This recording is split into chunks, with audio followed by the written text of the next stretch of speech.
Hello and welcome back to Inspire DI, the unofficial Destination Imagination podcast for teams and team managers. My name is Coach Kate. I am a longtime team manager and former STEAM Challenge competitor. This is the Global Finals Series. If you have been listening to the last few podcasts, we are talking all about Global Finals and everything you need to know if your team is planning on going. So today we are going to jump right in with props, and more props. There's so much to know about props at Global Finals. Getting our props to Global Finals, where our props are during the entire tournament, how we get them to our presentation room. So let's jump right into it. This is a very important podcast today. The rules around props are not very difficult, but if you don't get it right, it can cause a lot of problems when you get to Kansas City. I hope I can give you some great information that will help your time in Kansas City go a lot more smoothly and not have anything to worry about. So, props. How are we all getting those big, beautiful props to Kansas City? There's only 3 ways they can get there. You can ship them in advance, you can drive your props yourself, or you can send them on a prop truck or a freight truck, a combined type truckload to send your props to Global Finals. So let's talk about each one of those, the benefits and the challenges, how to make sure that your props get there safely and to the correct place. So first, let's talk about if you want to ship in advance. Shipping in advance is recommended for those people coming from far away. This is a great option for international teams. It's a great option for teams coming from further away areas. The props can start arriving on April 13th. The deadline that is recommended is May 14th. Now, this is shipping. This is not those coming in a freight truck that's being delivered. This is just if you ship them through your standard shipping in a box. So if you are shipping them, it is recommended that they get to the Kansas City Convention Center by May 14th. The final acceptance cutoff for these types of deliveries is going to be May 16th at 3:30 p.m. Central Time.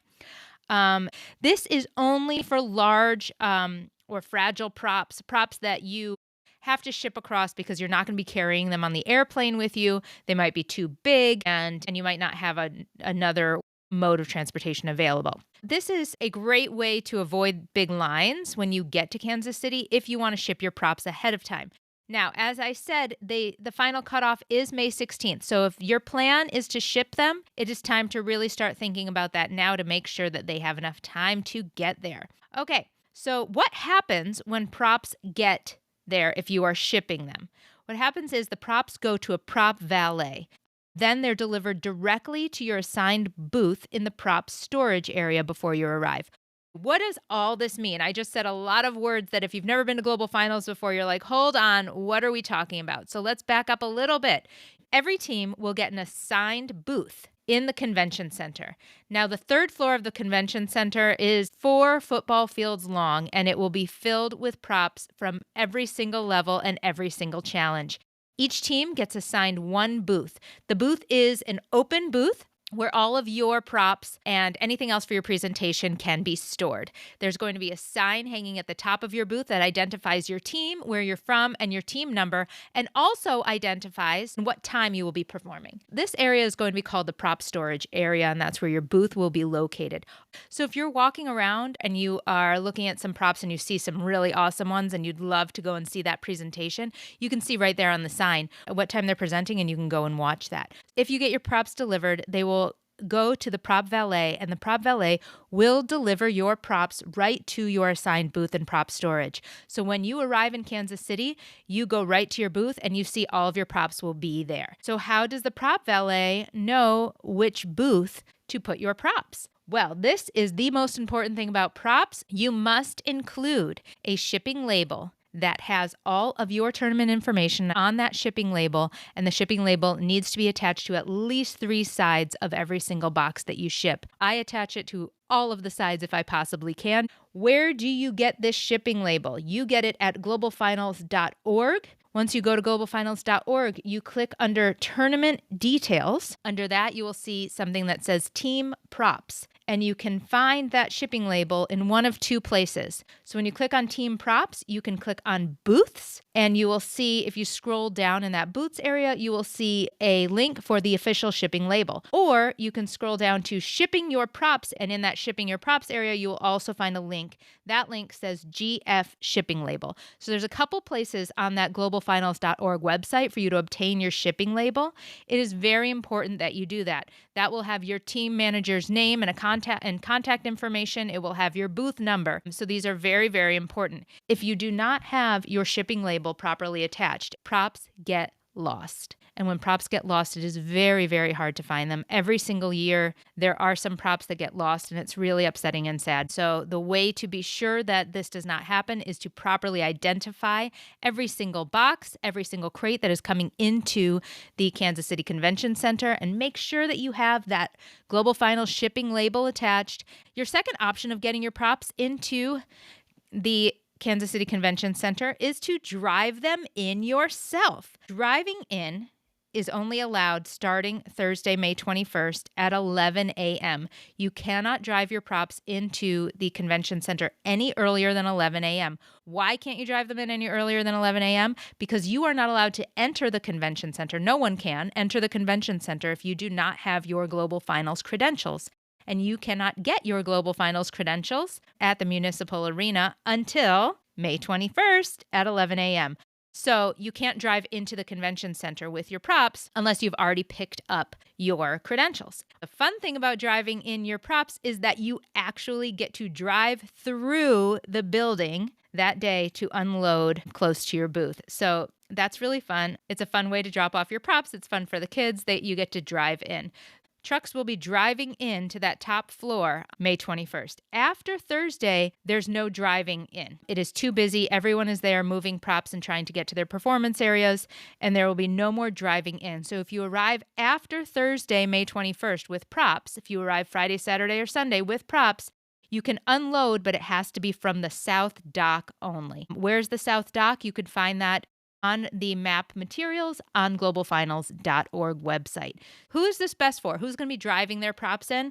This is really good if you've got medium-sized props. Your props aren't as huge. If you're a team arriving on Thursday, it's much more convenient to be driving your props in because you can actually drive them into the convention center to that third floor in Bartle Hall, and it avoids all those shipping costs. So that can be a big savings if there's a way that you can drive your props there. Now, we live too far away. We've never been able to drive our props there, and that is fine. That's just not an option for us. But for those teams that are close enough to take a drive, that's one way that you can save money on that shipping. The third way to get your props is by a freight truck or a combined truckload. We live in the Northeast area. The Destination Imagination affiliates up in the Northeast are very supportive of each other and will often offer their trucks to teams all over the Northeast.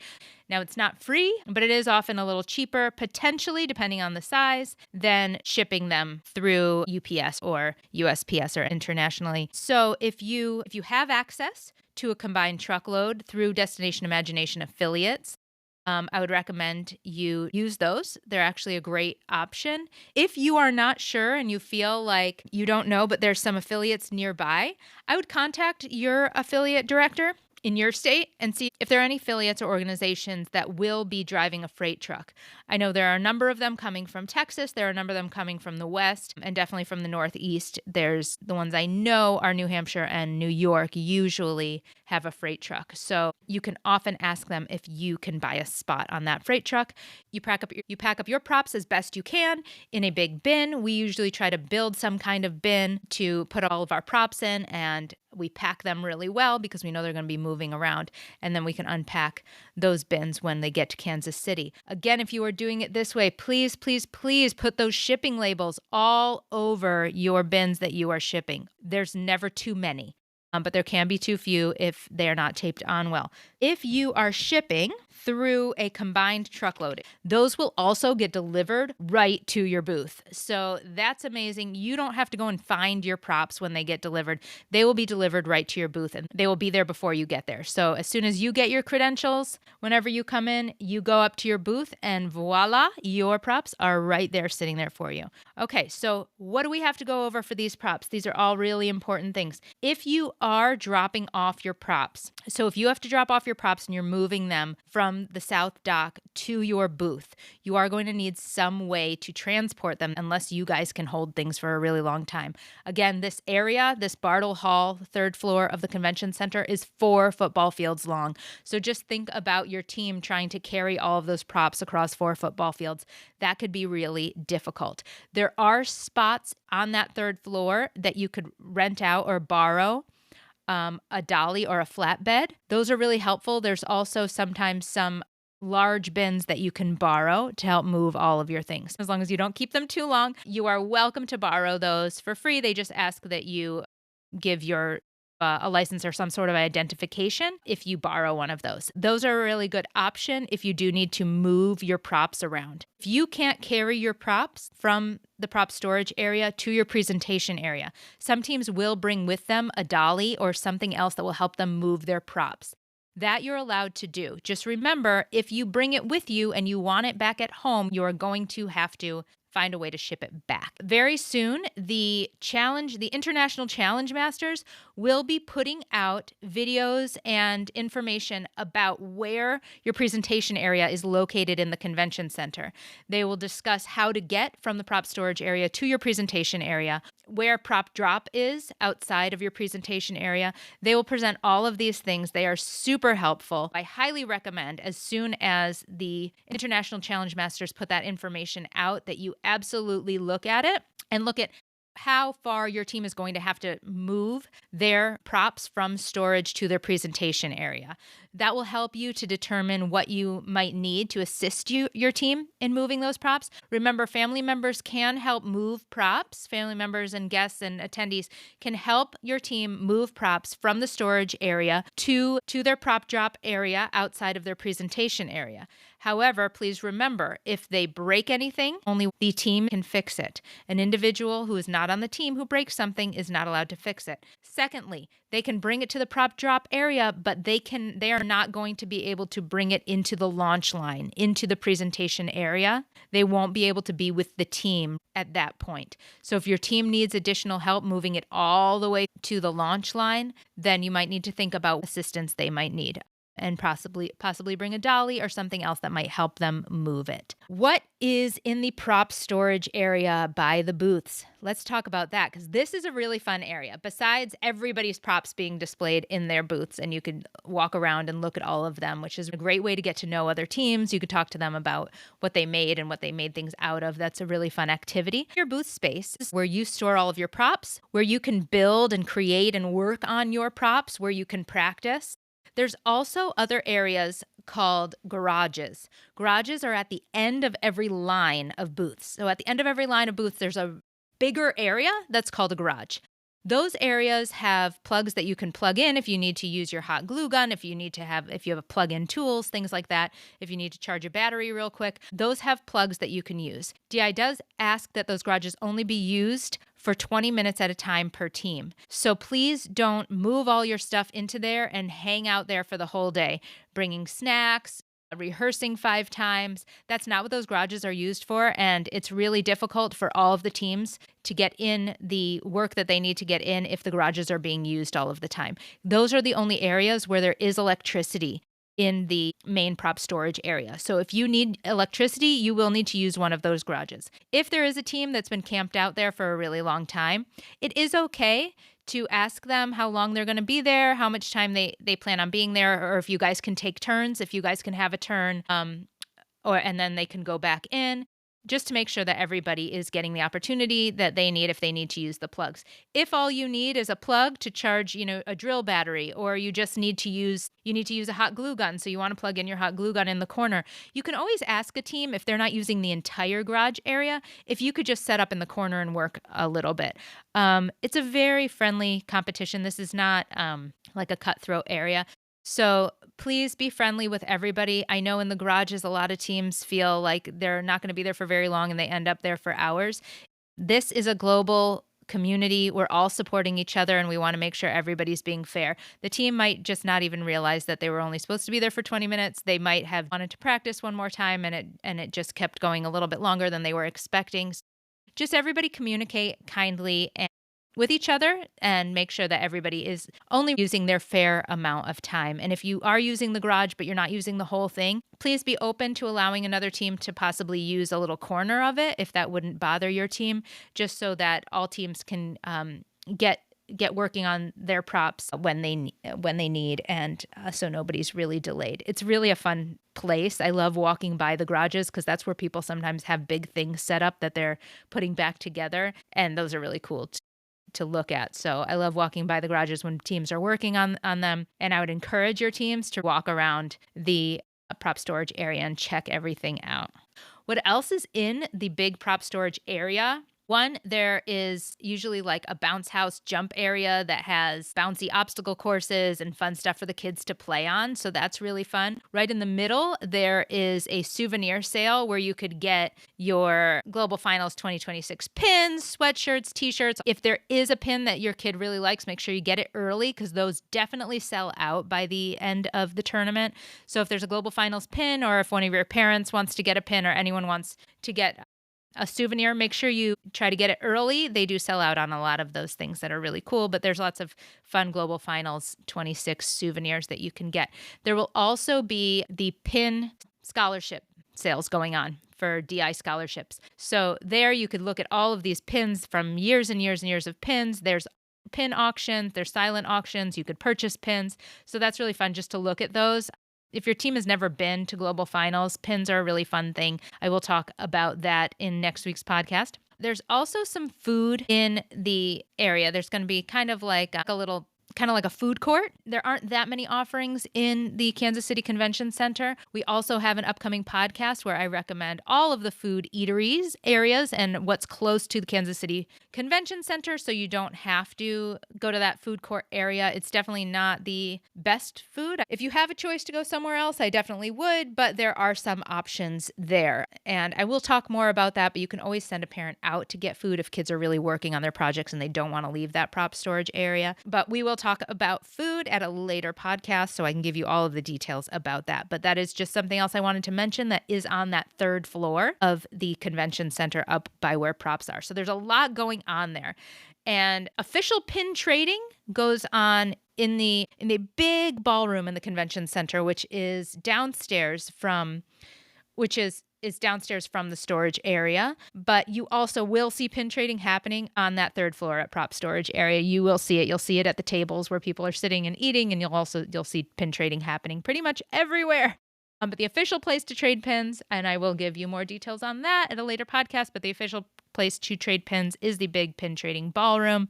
That's where you're going to get the most pin trading excitement over there. All right, let's talk about what happens next. When you finish with your props, if you are not planning on bringing them home, you are allowed to use the big dumpsters that are available on site because many teams don't bring their props home. They're just too big to ship home. It's just not worth it. Sometimes teams will bring an extra suitcase that's empty and then fill it up with some of the prop pieces that are important to them or that were more expensive or things like that. But many teams just leave their props. It's a big, exciting thing to throw those props in the big dumpsters in the docks on the third floor. So if your team is done and they are ready to get rid of their props, they could dump them into the docks. So to recap, what is the most important details about your props that you need? You need to put labels on every box. You need to put them on multiple sides of every box. Anything that is coming into the convention center, please put the official Global Finals shipping label onto those boxes on multiple sides. Another mistake that's sometimes made is shipping too late. If you are shipping them and it is not coming on a freight truck and you are not bringing them yourselves, you're shipping them, please start shipping now. Please start getting ready and packing those up well and shipping them out now because they cannot arrive past May 16th. Third mistake that people make sometimes is arriving without credentials. If you are driving your props in or you are just walking into the convention center to go check out your props and you have not picked up your credentials, no one from your team has gone to the municipal arena to pick up the credentials for your team, you are not going to be able to get in. Even if it is halfway through the tournament and you are with your entire team and you don't have your credentials, they will not let you into the convention center. They are very strict. Your credentials need to be on you at all times, entering the municipal arena and entering the convention center. If you don't have your credentials on you, you will not be allowed in. That includes if Instant Challenge is in another building. It has not been announced yet where Instant Challenge is. When it is, I will let you know. But if Instant Challenge is going to be in a different building, you will need your credentials for that as well. So this is all I have to say about props. The prop area is really, oh, nope, it is not all I have to say about props. One more thing. You may bring tools and repair kits and any materials that you need to help you put your props back together. We often will ship those with our props. That is another reason why sometimes we bring an extra bag so that we can bring our expensive tools back home. Remember, this is a big international destination imagination community. If you run out of glue or if you run out of tape, there's often somebody in a booth nearby that will offer to give you some of theirs. There's also a Walmart really close by if you need some extra duct tape or some extra supplies. Sometimes we don't bring tools, and that's okay too. Nobody needs to have tools with them if you probably won't use them. So that is the end of my podcast about props. I hope this was helpful. If it was, please share it with a team that you know is going to global finals, or please share it with your affiliate or local community. Please subscribe. Please share. I hope to see you all at global finals. Good luck with packing up your props and preparing for globals. My name is Coach Kate. You can contact me at coachkatedi@gmail.com. Looking forward to seeing you all very soon in Kansas City. Bye-bye.